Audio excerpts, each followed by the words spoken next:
ومن نعمرہ، اور جس کو ہم عمر دیں، ننکسہ فی الخلق، پلٹ دیتے ہیں پیدائش میں. بوڑھا بابا بچوں کی طرح حرکتیں کر رہا ہے. یا اللہ، افلا یعقلون، آئے یہ عقل سے کام نہیں کرتے. وما علمناہ الشعر وما ينبغی لہ، نہیں سکھایا ہم نے پیغمبر کو شعر گوئی، نہ ان کی شان کے لائق ہے. پیغمبرانہ عظمت کے لائق نہیں ہے شعر و شاعری. امام شافعی نے نہیں کہا تھا وَلَوْلَا الشِّعْرُ بِالْعُلَمَاءِ يُزْرِي لَكُنْتُ الْيَوْمَ أَشْعَرَ مِنْ لَبِيدِي، اگر شعر علماء کے خلاف نہ ہوتا، شان کے لائق نہیں کہ ایک عالم شاعر مشہور ہو. ایک بزرگ عالم تفسیر پڑھا رہا ہے، میں شاعر بھی ہوں، میں تو شاعر بھی ہوں. وَمَا عَلَّمْنَاهُ الشِّعْرَ وَمَا يَنبَغِي لَهُ، ہم نے پیغمبر کو شعر گوئی نہیں دی اور نہ ان کی شان کے لائق ہے. آپ نے فرمایا میں شعر نہیں سنتا، بتوں کو بھی نہیں مانتا. شاعر آیا تھا، شاعر نے کہا حضرت بتوں کو مت مانیے، شعر تو سنیے. آپ شعر سنیں اور پھر آپ تعریف نہ کریں تو آج سے میں بھی توبہ کروں گا. اس نے 10 اشعار پڑھے، آپ نے کہا ای ہے، اور 10 اور پڑھے، ای ہے یہ، اور آپ نے فرمایا ان من الشعر لسحرا، بعض اشعار میں بالکل سحر کی طرح اثار ہے. سبحان اللہ. شیخ الہند محمود الحسن جب مولانا محمد قاسم نانوتوی جب فوت ہو گئے اور ان کی تدفین ہوئی تو قبرستان میں حضرت شیخ الہند نے شعر پڑھا. مٹی میں دباتے ہو بتاؤ دوستو،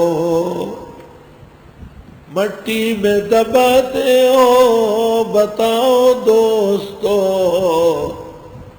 گنجی نئے علوم ہے یہ گنجی نظر نہیں.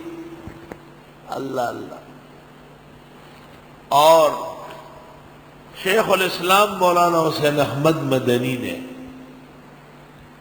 اپنی وفات سے چند دن پہلے کہا اسعد کی ماں کاغذ قلم دو، اپنے پرانے دوست عزیر گل کو خط لکھتا ہوں.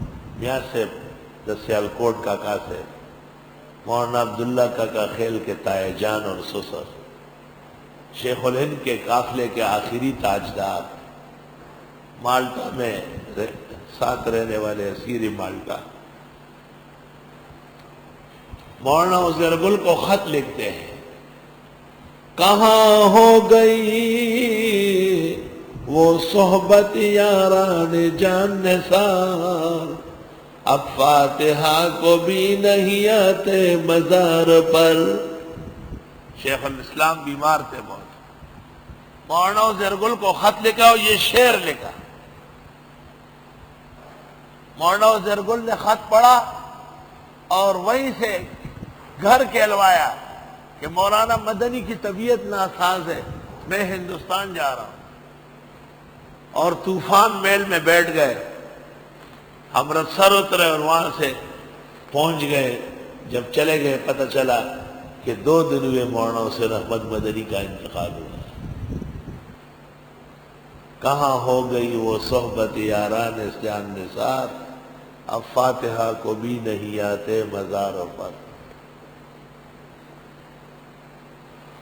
مولانا امین اکاڑا کو ایک دن میں نے خط لکھا، بہت دنوں سے آئے نہیں تھے، بڑے دوست تھے، بڑے قابل مناظر تھے. میں نے کہا ہم ہیں مشتاق اور وہ بیزار، یا الہی یہ ماجرا کیا ہے.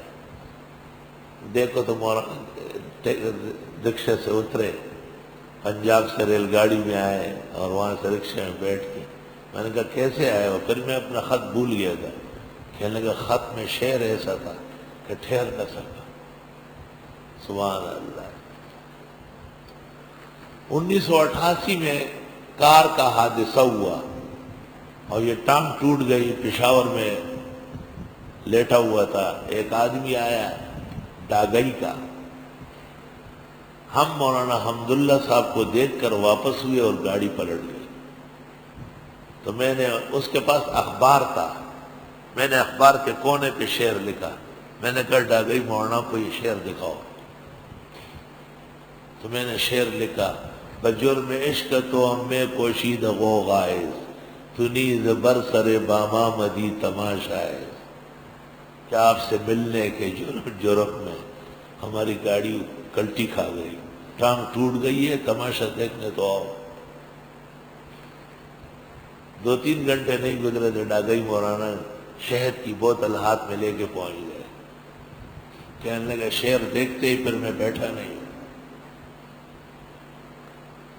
اور مولانا بجلیگر ہر روز میرے بستر پر آ کے 2 گھنٹے بیٹھ کے جاتے تھے، ہر روز۔ یو خو عالمی اور یو ملمائی اگرچہ د سرحد خو پاتے کی کراچی کی اور بیا زخمی شوے نظر باہر رستا خطر آزم استاذ لبا خوش آئے تھے۔ اللہ اللہ۔ اور جب بھی بیٹھتے تھے عجائب و غرائب بیان فرماتے تھے، واقعی ایسے زبردست مدرسے جیسے ماحول بن گیا۔ حضرت مولانا خنجان تشریف لائے، بڑے غمگین آنسوں سے رو رہے تھے، وہی زکو خبر نہیں اس چاہ اخباروں کا تو راتے ہوئے دا سنگا قیامت راغل ہے سنگا بقدب سکو غصہ۔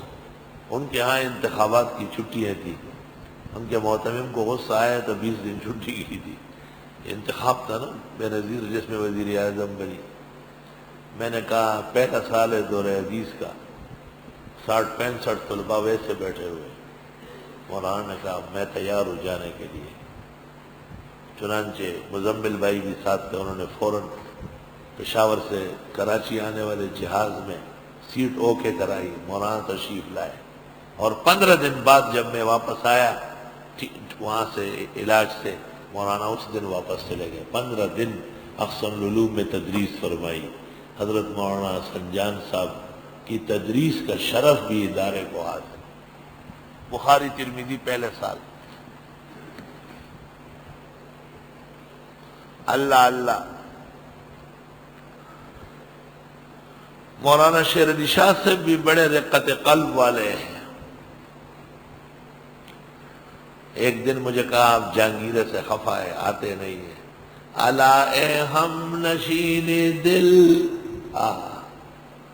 الا اے ہم نشین دل کے یارانت برفت ازیاد، کہ ہم پر تو ایک گھڑی آپ کے بغیر نہیں گزرتی۔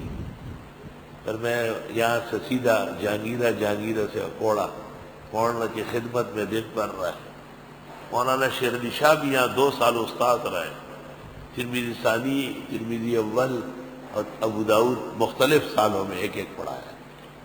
پہلے 2 سال ابو داؤد پڑھائی، پھر جب باقاعدہ تقرر یہاں ہوا پھر ترمذی اول اور 1 سال ترمذی ثانی پڑھاتے رہے۔ بخاری ہمیشہ اس عاجز و فقیر کے پاس رہی، اور یہ ان بزرگوں کی بہترین انظار ہے اور عمدہ گمان ہے۔ اللہ ان کے درجے بلند فرمائے۔ استاد محترم مولانا عبدالحنان صاحب، وہ بڑے درس سے شعر پڑھتے ہیں کہ ہوش و حواس و تاب و تواں داغ جا چکے، اب ہم بھی جانے والے ہیں، سامان تو گیا۔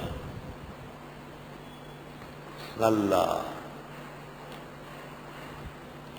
وما علمناہ الشعر، اور ہم نے نہیں سکھائے پیغمبر کو شعر گوئی۔ آپ شعر پڑھتے زبان پر تو ٹوٹ جاتا، اور جو پڑھے ہیں وہ اشعار نہیں، رجز ہے، رجز۔ وما ينبغي له، نہ ان کی شان کے لائق ہے۔ ان هو الا ذکر و قرآن مبین، نہیں ہے یہ مگر نصیحت اور قرآن بیان کرنے والا، یہی کافی ہے۔